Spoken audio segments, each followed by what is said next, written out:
Começa agora o Lições da Bíblia, o nosso encontro semanal de estudo profundo da Palavra de Deus.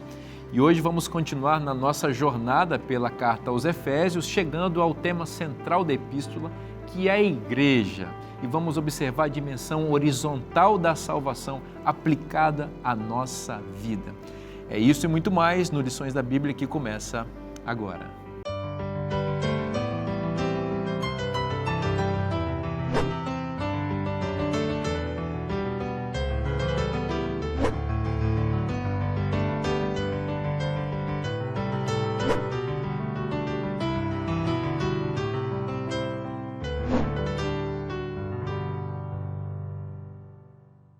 Eu já estou aqui na boa companhia dos meus amigos para a gente continuar estudando aqui a Carta aos Efésios, que está sendo uma grande bênção e tem nos ajudado a compreender a beleza, a riqueza e a profundidade desse texto tão maravilhoso. Bom, eu vou passar a apresentá-los mais uma vez a vocês, eu sei que você já os conhece, mas é bom relembrar o nome desses queridos amigos que deixaram seus afazeres, seus lares para estar conosco nessa temporada. E eu apresento aqui meu amigo o pastor Leonardo Nunes. Seja bem-vindo mais uma vez. Olá, muito bom estar aqui. E aqui à minha direita, o pastor Edmur. Que bom ter você mais uma vez, meu irmão. Muito bom, vamos para mais um estudo. Vamos juntos. Pastor Carlos Olivares, bem-vindo mais uma vez, amigo. Obrigado pelo convite. Você vai fazer oração para a gente. Posso orar sem problema. Oremos. Pai querido, novamente muito obrigado pelo privilégio que o Senhor nos dá de estudar a Tua Palavra, de estar sempre com a gente, conosco, nosso coração, na nossa vida. Eu te peço para que o Senhor esteja conosco neste estudo, para que possamos ser abençoados pela presença do Teu Espírito, Deus, na nossa vida. Obrigado, Pai, por tudo. Oramos em nome de Jesus. Amém. Amém. Bom, na lição passada, no nosso encontro anterior, no programa anterior, a gente conversou sobre Efésios 2, de 1 a 10, e a gente viu que ali nós temos uma síntese da teologia da salvação desenvolvida pelo apóstolo Paulo. E nós fomos vendo ali de que Deus nos salvou, por que nos salvou, como nos salvou e para que nos salvou.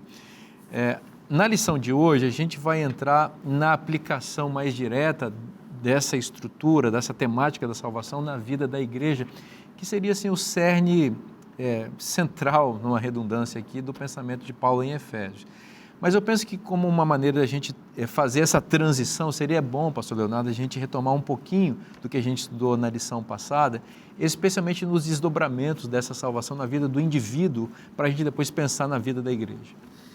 Então, Paulo, tentando da maneira mais resumida, Paulo mostra que todos nós éramos pecadores, escravos do pecado, mortos, e nessa situação, Deus vem e nos salva. Quando Ele nos salva, ainda estando mortos, então Ele faz algumas coisas extremamente importantes que precisam ser ressaltadas aqui. Ele nos dá vida, Ele nos ressuscita.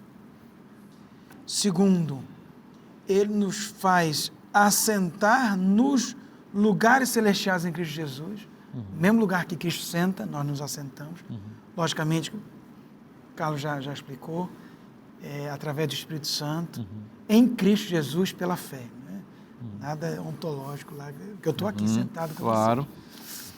você. Então, a salvação é me tirar da lama do pecado e me transformar em príncipe herdeiro que vive no céu. E ele diz, então, quando ele fala isso, ele exclama, pela graça. E ele faz, então, aqui, ele organiza essa sequência. Por causa do amor, um amor que tem misericórdia, ou seja, é um amor que, como você mostrou, por alguém que não merece. Esse amor e misericórdia faz com que ele me dê a graça, ou seja, agora ele faz pela graça. A gente fala pela graça ou é pela fé? Tanto faz, depende do ângulo que você está vendo. Se eu olho do ângulo de Deus, é pela graça. Se eu olho do ângulo do ser humano, é pela fé. Porque é a graça dele, fruto do amor e da misericórdia, que vai me alcançar. Graça é uma coisa que é um presente. E agora eu, pela fé, recebo isso. Mas ele não termina aí. Porque ele fala pela graça, sem obras, eu sou salvo sem obras. Mas ele vai dizer o seguinte, no verso 10, pois somos feitura dele, criados em Cristo Jesus. Ele vai dar uma outra razão, e agora vou entender, na minha compreensão, o porquê que Deus me ama a ponto de me salvar. Porque eu sou feitura dele. Porque eu sou criado por ele. Em outras palavras, porque eu sou filho dele. Por que ele me salva? Porque é filho.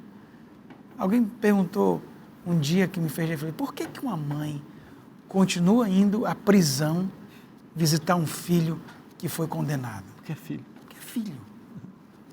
Porque ele me ama. Porque eu sou filho. Porque você é filho. Não importa se eu estou sujo, mal vestido, preso, continuo filho. Por isso que ele me ama, por isso que ele me salva. E ele me salva, aí vem para quê? Que é uma frase que a gente chama, no jargão de télica, né? Uma frase de objetivo. Para as boas obras. Eu fui salvo para viver diferente. Quando a gente tira as boas obras do plano da salvação, você tem um plano da salvação pela metade. Né? Deus me salvou para ter uma vida diferente. Eu era um carro que vivia colocando areia no motor e Deus me salva para agora poder colocar gasolina e andar bem. Então, boas obras é o motivo para o qual eu sou salvo. Mas não é simplesmente obras. Obras aqui é uma maneira de dizer viver melhor. Né? Então, o objetivo final para a salvação não é apenas me entronizar lá no céu, mas eu aqui na terra continuar vivendo, enquanto ele não vem, de uma forma melhor, diferente, feliz. Você apresentou a finalidade aí, muito bem apresentado, para as boas obras, né? Então a gente é salvo para ter um comportamento semelhante ao de Cristo. Essa obra do Espírito Santo, né, que vai transformando o nosso caráter e nos fazendo a imagem e a semelhança de Cristo. Mas aqui em Efésios 2, no verso 7, também tem uma outra finalidade para a salvação. Ele diz, para mostrar nos séculos vindouros a suprema riqueza da sua graça em bondade para conosco em Cristo Jesus. Amém. Então, ele nos salva para quê? Também para se autoglorificar. Sim. Deus pode fazer isso. É para dizer, olha, eu sou Deus e eu sou amoroso. E por que Deus tem que se autoglorificar? Porque o equilíbrio do universo e da existência depende de que Deus seja grande e glorificado e exaltado. Eu não posso me glorificar porque de mim não depende nada, mas de Deus depende tudo. E para Ele precisa ser elevada toda a glória, toda a honra e todo o louvor. Então Deus pode fazer isso. Então, para que Deus está salvando o Vinícius? Está salvando o Edmu, o Carlos e o Leonardo? Para dizer que Ele é bom, para deixar claro que Ele é amoroso. Até porque Ele foi acusado de não ser. No grande conflito, essa grande acusação de Satanás, que Ele era injusto, as leis deles eram arbitrárias, eram pesadas e que Ele era autoritário. Então Ele nos salva para dizer, o diabo é mentiroso e eu sou verdadeiro. Ele é mau e eu sou bom. E Ele evidencia isso nas boas obras que nós praticamos, que Ele nos dá poder para praticar. Né? Agora, Carlos, olha só, a gente deu uma retomada na lição passada, que é o contexto, para Paulo agora entrar onde ele precisa entrar, porque aqui existe um debate. Em Éfeso existia um debate, como na cristandade ali existia entre judeus e cristãos, né? Os judeus e gentios. Quem é que pode ser salvo? Só os judeus, só os gentios? Quem era melhor? Né? Quem poderia ser? Será que só os gentios eram esses imundos, perdidos, mas os judeus estavam numa dimensão melhor? O que Paulo vai falar aqui a partir do verso 11? Parece que a gente pode ler até, né? O verso 11 e 12, para escutar a voz de Paulo. Vamos ler. Portanto, lembrem-se de que no passado vocês eram gentios na carne, chamados incircuncisão, por aqueles que se intitulam circuncisão, que é feita na carne por mãos humanas. Naquele tempo, vocês estavam sem Cristo, separados da comunidade de Israel e estranhos às alianças da promessa, não tendo esperança e sem Deus no mundo. Se a gente tem que começar com uma ordem, a gente começa com o povo de Israel, sem dúvida. A gente tem que começar com o povo de Israel, porque através dele, do povo de Israel, vêm as promessas, vem o Messias. Mas isso não significa que por você ser do povo de Israel, automaticamente você está salvo. Então, Paulo está tentando agora, nesses dois versos, trazer uma questão lógica dentro da discussão, dizendo, olha, se você tem que agradecer alguma coisa, é sem dúvida. E Paulo vai fazer a mesma coisa em Romanos, de fato, né?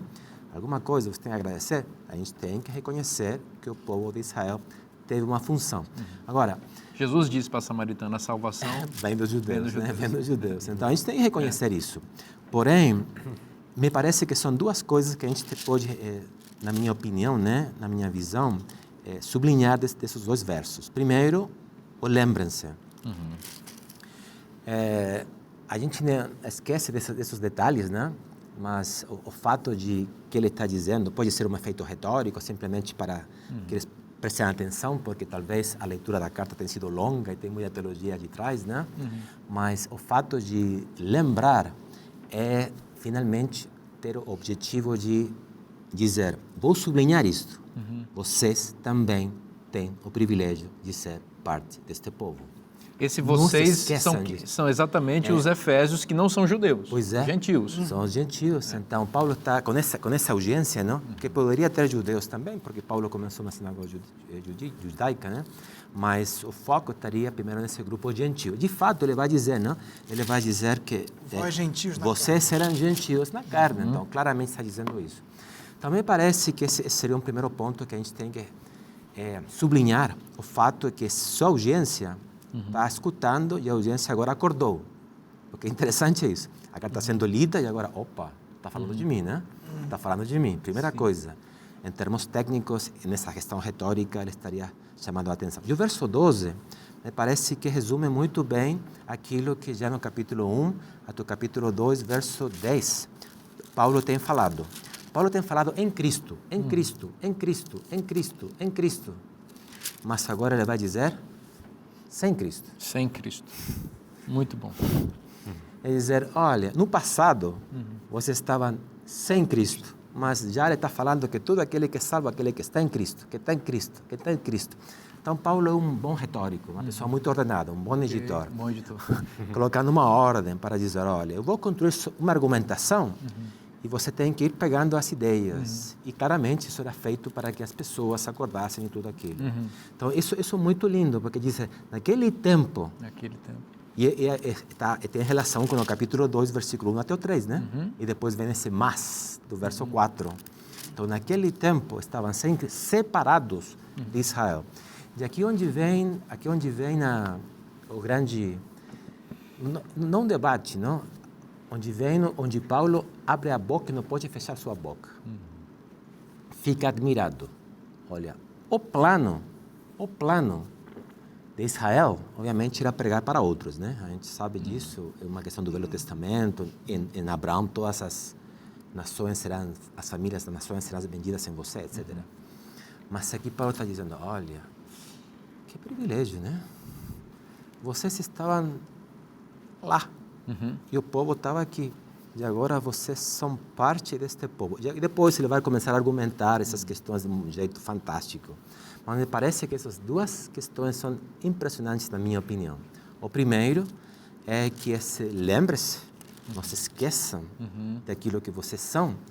E sem Cristo, vocês eram no passado.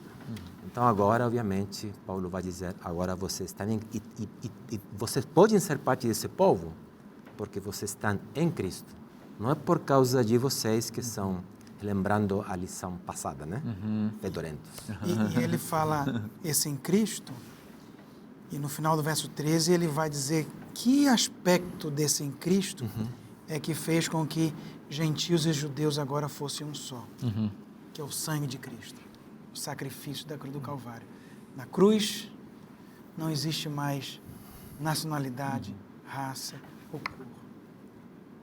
Todos nós somos um em Cristo. Sabe o que eu gosto dessa passagem? Eu estava pensando no que você falava. É como ele fala, longe. Sem Cristo, longe. E agora ele fala longe. É dizer que a mesma expressão, ele está usando metáforas, né? Longe e aproximado. Sem Cristo é estar longe de Deus. Sem Deus. Então, e depois ele vai trazer umas questões retóricas muito interessantes. Mas, pensando nisso, fala, mas agora em Cristo Jesus, vocês que estavam longe. Então, ele novamente, lembrem-se que vocês, na verdade, não era a melhor opção. Não era o melhor caminho. Eu não gosto de futebol. Olha, que pecado, né? Mas eu sei que quando eu era criança, né? e você tinha esses jogos no bairro, né? E você era escolhido no último lugar, porque você não era bom. Mas é por isso que era você meu não caso. gosta de futebol. Talvez. Então, é como se tudo que você é bom, vocês são os melhores, né? E no final, é o último que... ok, você vem cá, né? Você está batendo um bolão na teologia aqui. Olha. Dizendo assim, olha, você é o pior de todos, mas você tem que entrar aqui porque matematicamente você tem que entrar, né? Não presta. Senão não tem jogo, não né? Tem. Estava longe, né? Mas Deus vai dizer, não, a verdade é que a história é diferente, né? A história é que em Cristo vocês poderiam estar aqui presentes conosco, com o grupo, com essa comunidade. E essa é uma sorte de um cântico, né? Um canto fantástico de inclusão, de pensar naquilo. E a lógica também é assim, né? Quando você entra na igreja de Cristo, ele é o pastor, ele é a cabeça, ele é a autoridade, né? Então você não entra meio que na fila no fundão, né, do negócio, né? Você entra, independente da posição que você está, você é reconhecido como filho, como herdeiro, como rei, como sacerdote, que recebe os dons do Espírito Santo e que você vive o chamado de Deus para a sua vida. Não importa qual seja a tua profissão, o lugar que você vive, com quem você mora, porque todos são chamados e eleitos por Deus. Então, comunicando isso para os cristãos gregos, né, ou para a audiência grega ali, ele está fazendo está trazendo uma mensagem da parte de Deus que não é só inclusão, não. É assim, é uma eleição. Olha, gente, olha, na cruz eu morri por vocês. Na cruz eu estava lá por vocês, né? O Cristo vivo, né? Cristo estava na cruz pensando em vocês. Então, esquece a ideia de que Deus era só dos judeus. Isso nunca existiu. O Deus foi sempre dos filhos criados, né? Feito à imagem e semelhança. E isso provocou uma comoção muito grande, resolvendo problemas entre judeus e gregos, né? E ao mesmo tempo, os gregos os gentios, né? Chegando ali já, nossa, que maravilha, que privilégio estar aqui nesse lugar. Que privilégio, né? Poder estudar a palavra de Deus, ouvir ensinamentos tão preciosos. A gente vai fazer um intervalo bem rapidinho, não saia daí, o programa volta já já. Essa ordenança é o que eles faziam de tantas leis que você não podia se aproximar, o gentio não podia se aproximar de Deus. E no centro você tem isso, o centro é inimizade. E tem outra coisa no centro que não está em português, que foi colocado depois, é na sua carne.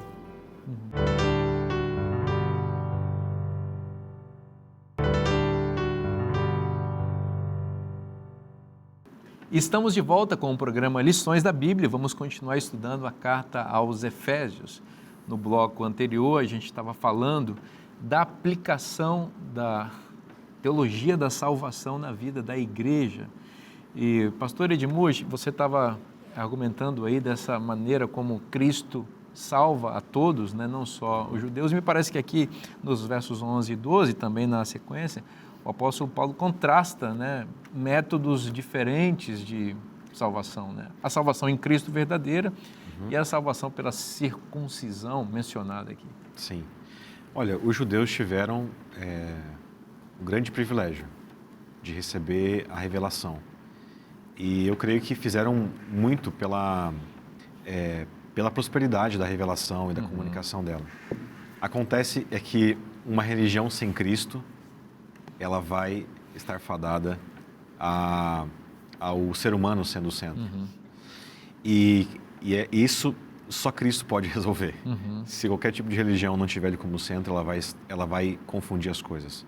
Então, o senso de exclusividade que poderia acontecer no coração de um judeu, ou de prioridade, o senso de alguma forma, de ser o primeiro, né, nesse processo, de talvez ser mais cuidado e amado por Deus, não sei, ele impedia grandemente com que aqueles que estavam ouvindo a mensagem também pudessem se aproximar. Então, Deus, de algum modo, queria também circuncisar o coração e a mente deles, né? E aí, a gente percebe que a reparação que Cristo vai fazer através da mensagem que Paulo vai levar, né, aos Efésios, ele queria tirar a inimizade, ele queria restaurar os relacionamentos, Ele queria mostrar o tamanho da graça e do poder da mensagem e, ao mesmo tempo, levar a igreja a conseguir viver na unidade, que era o ponto onde vai convergir as coisas, né? Eu quero fazer com que uma igreja seja, de fato, um corpo, né? Onde Cristo é o único pastor. O desafio era muito grande, porque não é tão simples você resolver problemas culturais, né? Históricos, e ainda mais todo dia convivendo com as pessoas. E os cultos, como a gente falou aqui, os cultos eram nas casas, né? Então, não é tão simples você convidar ou receber pessoas na sua casa, que há um tempo atrás você odiava, né? Por alguma razão. Com as quais você não podia nem compartilhar a mesa, né? Exatamente. A mensagem de Cristo, ela veio para romper com esse preconceito, com esse ódio que havia entre as pessoas, por qualquer razão que fosse. O desafio era grande, mas também o poder era grande. O poder do Espírito Santo estava com essas pessoas. E aí, então, a gente vai ver o desenrolar da história, mostrando que é possível, mesmo pessoas que passam por problemas ou vínculos quebrados, né? Uma história de dificuldade de relacionamento, elas podem ter a sua relação restaurada. Por mais difícil que foi a história do passado, né? Existe a possibilidade, no poder de Deus, de conseguir restaurar isso aí. E o objetivo de Deus era esse, né, com aquele povo. Era para que, de nenhuma maneira, qualquer história, qualquer mecanismo de religião fizesse mal para a religião verdadeira, né, que vai construir o corpo de Cristo. Muito bom. Vamos avançar até o verso 14, 15, porque aqui nós vamos entrar num debate, uma questão até, de certo ponto, polêmica para alguns, né? Porque vai aparecer aqui coisas como aboliu, falando de Cristo, né? Que teria abolido na sua carne a lei dos mandamentos na forma de ordenanças. Eu vou colocar vocês na mira da verdade aqui agora, porque vocês vão precisar explicar isso aqui para a nossa audiência, né? Primeiro, foi dito que ele é nossa paz, está tudo legal, né? Derrubou o muro de separação entre gentios e judeus, Edmur mencionou isso aqui muito bem, está tudo legal. Mas ele aboliu a lei, pastor Leonardo? Na forma de ordenanças. É necessário ler os dois versos. Se alguém pudesse ler, pode ler para nós, por favor, pastor? 14. Porque ele é a nossa paz, o qual de ambos fez um. E tendo derribado a parede de separação que estava no meio a inimizade, aboliu na sua carne a lei dos mandamentos na forma de ordenanças. Para que dos dois... Para que dos dois criasse em si mesmo um novo homem, fazendo a paz. A lição traz algo bem importante. Primeiro, quer dizer que Deus pegou a lei dos mandamentos e aboliu? Não vale mais, não precisa? O argumento, para mim, importantíssimo que a lição traz é que o próprio Paulo vai mencionar inúmeras vezes ao longo de toda a sua carta os mandamentos como regra de prática, de ética. Em especial no capítulo 6, o verso 2, que vai falar por que o filho precisa obedecer aos pais. Ele diz, como diz o mandamento. Então, eu acho que Paulo não era esquizofrênico para num lugar dizer que aboliu e no outro lugar dizer que estabeleceu. Então, essa é a primeira coisa. Segundo, você precisa ver o contexto aqui que vai falar de carne. Carne, circuncisão na carne, como coisas ruins. E as coisas do espírito como coisas melhores. Então, quando ele está falando de lei, ele dá um adjetivo. Na forma de ordenanças. Dentro desse contexto de carne. Outro contexto é inimizade. Tá? E é importante ver aqui na inimizade que você tem a frase em português, derribado a parede de separação que estava no meio. Essas duas, aqui na realidade são duas palavras no original. A primeira palavra é parede do meio e a segunda palavra é cerca. Essas duas palavras são muito importantes no pensamento judaico do segundo templo, ou seja, do tempo de Jesus, do tempo de Paulo. Parede de separação é uma menção a Soreg, que ali no templo de Jerusalém, no templo de Herodes, fazia a separação entre o pátio dos gentios e o pátio dos israelitas. Ok. E o Soreg, se você for à Turquia, você vai ver um pedacinho dessa mureta que diz assim em grego: se o gentio traspassar, pode pagar com sua vida. Então, esse muro do meio, ele está falando disso. E cerca é muito forte no tratado Avot, não é?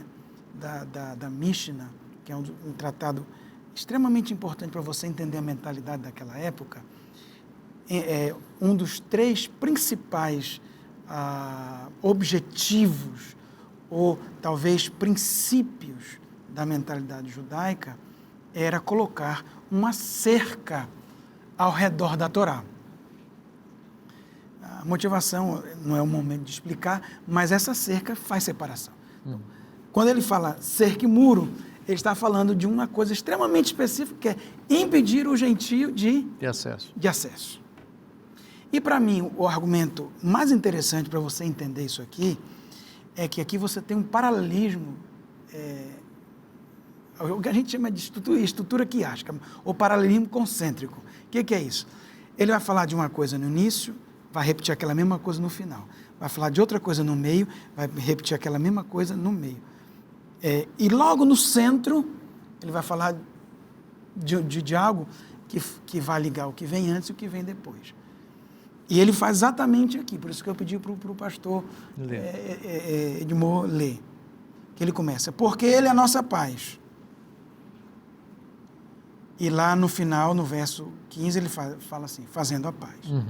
Aí depois ele fala assim: o qual de ambos fez um. E aí ele vai dizer: para que dos dois criasse em si mesmo um novo homem. E depois ele fala: tendo derribado a parede de separação que estava no meio. Ótimo. Aí ele diz: aboliu na sua carne a lei dos mandamentos em forma de ordenança. O que é esse lei dos mandamentos em forma de ordenança? É o que está no paralelo anterior. É o muro. É o muro. É a separação. Essa ordenança aí que é importante você dizer o que é. Essa ordenança é o que eles faziam de tantas leis que você não podia se aproximar, o gentio não podia se aproximar de Deus. E no centro você tem isso, o centro é inimizade. E tem outra coisa no centro que não está em português, que foi colocado depois, é na sua carne. Então as duas coisas que estão no centro ele aboliu a inimizade na sua carne. Esse é o centro. Esse na sua carne.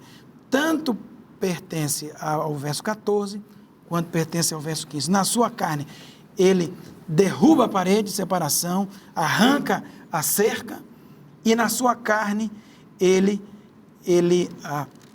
nulifica as ordenanças que eles utilizavam a lei, que é santa, justa e boa. Na forma de ordenança, eles usavam a ordenança para fazer essa separação. Então, quando você junta tudo isso, você está vendo que de fato, o que Paulo está colocando aqui é que na carne, Jesus tirou essa separação que há entre esses dois. Que explicação completa. Eu imagino que agora o pessoal que está assistindo está pensando: nossa, mas como que derrubou o muro da minha mente aqui, né? Porque realmente esse paralelismo é riquíssimo, né, para entender. Então, em resumo, havia leis que separavam as pessoas, colocavam no clube do lado de cá do muro os salvos e no clube do lado de lá os perdidos, e o muro separando. Deixa eu só não é a lei, é a ordenança. As ordenanças. É o que era feito da lei. Ok. Então, havia ordenanças, a palavra mais clara, que separavam as pessoas. Essas ordenanças, elas seriam o quê? Aquilo que caracterizava etnicamente o grupo dos supostos salvos. Né? Então, basicamente, ele já deu pistas do que é isso aqui. Ele falou: vocês, gentios, eram chamados incircuncisão pelos circuncisos. Eu acho que aqui ele está dando a pista de que ordenanças são essas. Então, O pessoal que está do lado de cá é salvo porque eles foram circuncidados. Na carne. Na carne, ou seja, no prepúcio do órgão genital masculino. Vocês que não passaram por isso, porque na cultura de vocês perdida não tem isso, estão perdidos. E se eventualmente vocês quiserem passar por lá de cá, não é Cristo que vai salvar vocês, é esse cortezinho na carne, se vocês quiserem pular o muro. Agora, se quiserem continuar perdido, continua do jeito que vocês estão. A circuncisão continua, Mas no coração. mas é do espírito. Ela sempre existiu, né? E vai continuar Ela existindo. sempre existiu. E vai continuar existindo. O Deuteronômio fala da circuncisão do coração, né? Vai lá. Me parece que tem duas consequências do que vocês falaram, né? Não estou dizendo que esteja errado, mas tem duas consequências. A primeira é pensar que um gentil entenderia a linguagem que Paulo está dizendo. A outra opção é que dentro da audiência tinha judeus também. Então, tem duas opções. Me parece que a segunda opção é a opção mais, historicamente, que nos poderia levar para uma direção melhor. Por quê?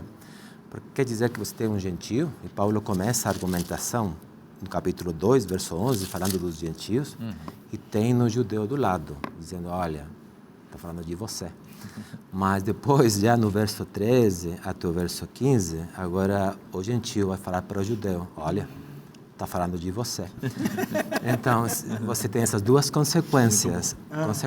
É dizer que a audiência agora é uma audiência que estaria separada, a gente poderia até especular nesse sentido, e que Paulo estaria dizendo, essa disputa que vocês estão tendo não tem sentido nenhum. Tanto dos judeus como dos gentios. É verdade que de todos vós, a gente fez um povo só. E fiquem bem pensando nisso. Então, o fato, e é interessante porque toda essa conexão, certo, que tem que ver com a Mishnah, que tudo é legal, né? Um judeu saberia muito bem isso. Se você está sentado ali, ele saberia que Paulo agora está... Agora, vamos pensar numa hipótese aqui, ó. Vamos pensar numa hipótese aqui. Somos 3 brasileiros e você é chileno, mas a hipótese é que você é argentino. Tá? Você gostou dessa comparação? Não, olha, a gente... Mas vamos pensar nessa hipótese. Me ajuda aqui, me ajuda. Também ensino lá, sabe?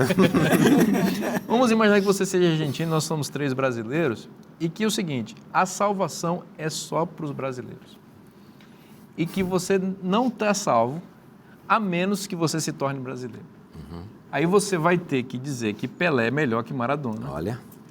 Você vai ter que aprender a falar o português exatamente como os brasileiros falam, né? Sem nenhum mínimo sotaque. Sotaque paulista, melhor, né? Com sotaque paulista, exatamente.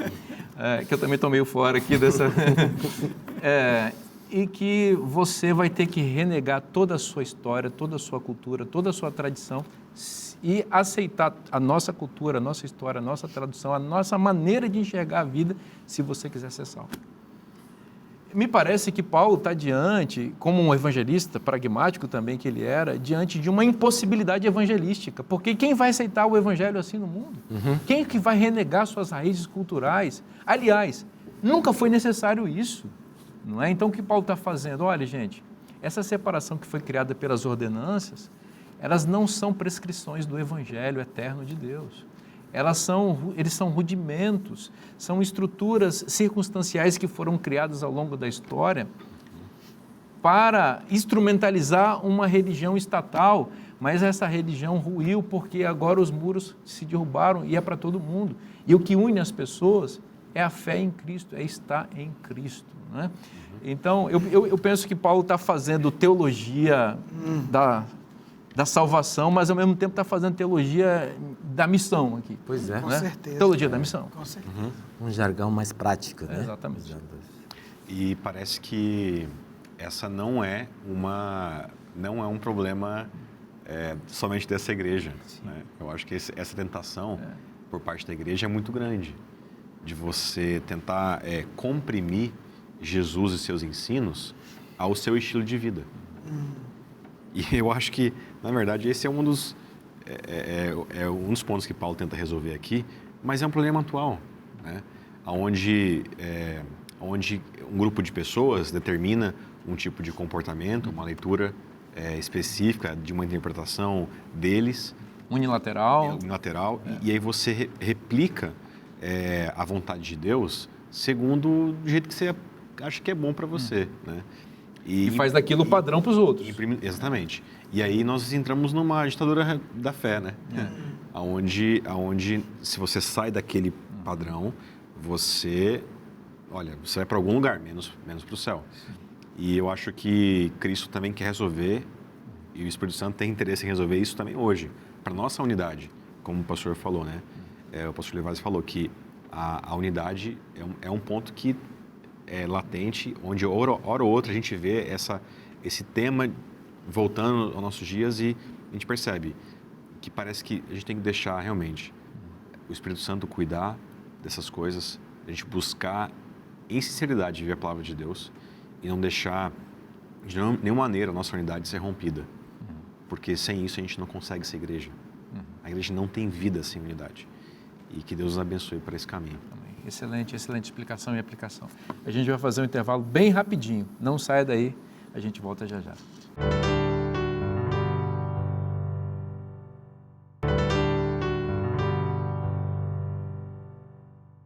Estamos de volta com o programa Lições da Bíblia. Agora, o último bloco desse programa para continuar estudando a carta aos Efésios, que está sendo uma grande bênção. E que bom que você está com a gente, né? Que bom ter a sua companhia aí para se aprofundar nesse tema, para entender aquilo que Deus tem para a sua vida, para aplicar isso na sua vida também e também para compartilhar isso com outras pessoas, porque o Evangelho é para isso, não é só para nos abençoar, só para nós, é para transbordar de nós para outras pessoas. E é isso que o apóstolo Paulo está ensinando, né? O Evangelho não era só para um grupo de pessoas, há uma reconciliação aqui, né? Havia uma inimizade, né? Entre o ser humano e Deus, e o Evangelho de Cristo reconcilia Deus e o ser humano e os próprios seres humanos entre si, incluindo judeus e gentios, né?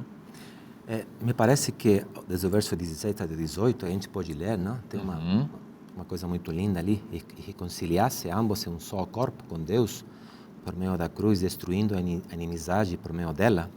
E quando veio, Cristo evangelizou paz a vocês que estavam longe e paz também aos que estavam perto, porque por meio dele, ambos temos acesso ao Pai em um só Espírito.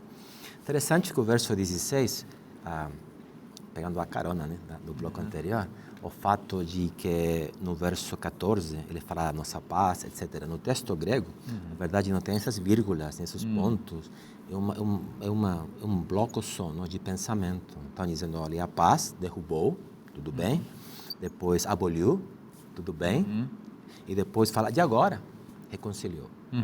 Então, quer dizer que começa em termos retóricos, em termos negativos, olha, tudo isso aconteceu, mas agora tudo isso desapareceu, essa parede intermédia foi abolida em Cristo, e agora em Cristo estamos reconciliados com Ele.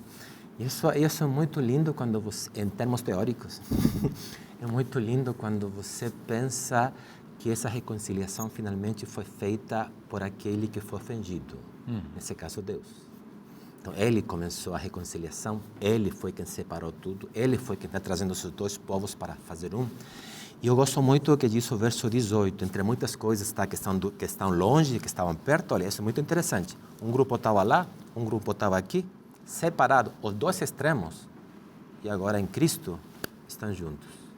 Eu gosto dessa imagem. Mas a imagem que eu gosto ainda mais é o verso 18, que por meio de, em Cristo, ambos temos acesso ao Pai em um só Espírito. Olha que coisa linda. E interessante porque todos os versos, a gente está já na lição número 5, certo? Certo. Nessa lição número 1, a gente tem refletido na questão da Trindade. A presença da Trindade dentro da esfera da salvação. Tanto no capítulo 1, no capítulo 2, está presente. Muitas vezes implicitamente, e neste caso você pode notar que nele, que Deus e que o Espírito. E nessa unidade, o padrão não é o ser humano, o padrão é a divindade em si mesma.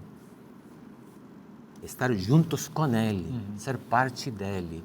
Me parece que essa divisão que muitas vezes acontece, agora eu vou pensar em termos pastorais, sendo pastor de igreja, né? Tinha igrejas divididas por economia, um monte de coisas, mas também racialmente, sabe? Sim. Como nesse caso, porque isso é uma questão racial, sem dúvida. Racial em termos religiosos, né? Judeus e gentios. Mas, por isso eu falei ao começo, em teoria, É muito lindo. Sim. Teoria fantástica. Precisamos ir para a prática disso. Mas o problema é a questão prática. É dizer, Paulo está dizendo, olha, em termos teóricos, acontece assim. E para que seja algo prático, novamente, a argumentação paulina. Ele começa no começo, no capítulo 1. Dizendo que para que isso aconteça na vida das pessoas, elas precisam ir para os lugares celestiais. Agora, você sabe que aqui tem uma palavrinha no verso 16, também já tinha aparecido anteriormente aqui, que é a palavra no verso 14 também, que é a palavra inimizade. Né? Essa palavra me faz lembrar de Gênesis 3,15, porque ali é dito no proto-evangelho, o evangelho antes do evangelho, né? Porém, inimizade entre ti, serpente, e a mulher. Não é? Entre a tua descendência, serpente, e a descendência da mulher. Então, foi instaurado um conflito com a queda humana entre a humanidade e Satanás e entre os filhos de Deus, descendentes da mulher, e os filhos da serpente, que tem uma descendência. Então, há uma separação entre povos. Isso Gênesis vai deixar claro. Você tem os filhos de Deus, os filhos dos homens, os descendentes de Sete, os descendentes de Caim. Depois você tem a linhagem de Abraão contra todo...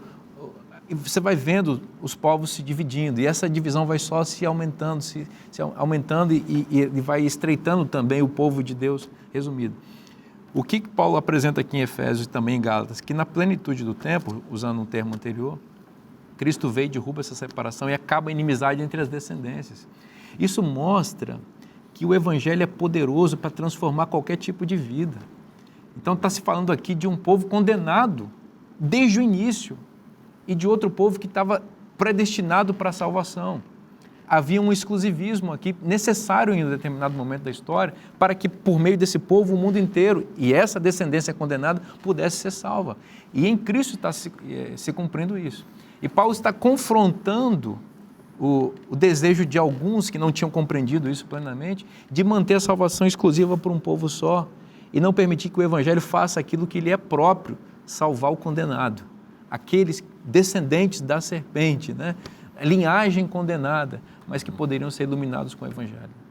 Sabe que é uma questão interessante que acontece na vida da gente, muitas vezes a gente viaja, né? A gente viaja por diferentes razões. Tem vezes que a gente vai para lugares onde você chega lá, você não conhece a língua do povo, não conhece. Mas você vai para a igreja...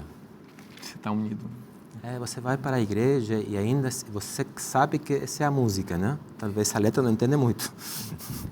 E está com eles cantando, unidos em Cristo. Em Cristo. Ainda sendo chileno, ok? Sendo chileno em outro país... Não argentino? Não, estou falando disso.